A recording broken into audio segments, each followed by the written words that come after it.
A reactor is any vessel that contains a reaction.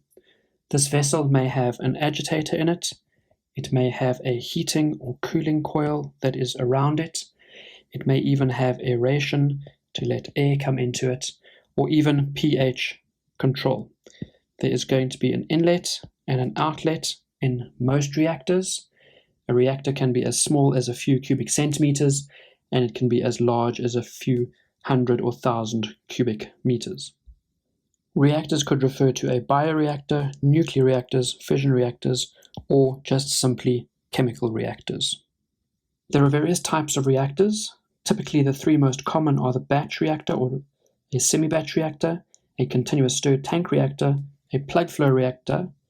There are also other types of reactors, such as the differential side stream reactors, fluidized bed reactors, as well as packed bed or packed column reactors.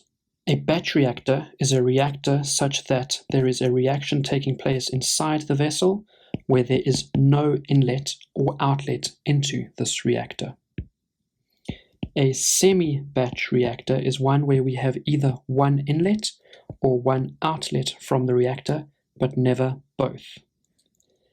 A continuous stirred tank reactor is a reactor which, as the name suggests, is a stirred reactor. So there is an agitator. It is a continuous reactor, so it's a steady state with an inlet and an outlet, and obviously a tank referring to the vessel itself. Because of the vigorous mixing that we have in a CSTR, it is assumed that the concentration throughout the reactor is the same.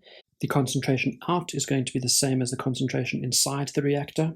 This is also known as a backmix reactor. A plug flow reactor is a tubular reactor which is at steady state, such that the material flowing in and flowing out will have a different composition. However, at any portion through this reactor or at any plug, the concentration will be the same. As you move down from one plug to the next, the concentration, temperature, and other variables may change.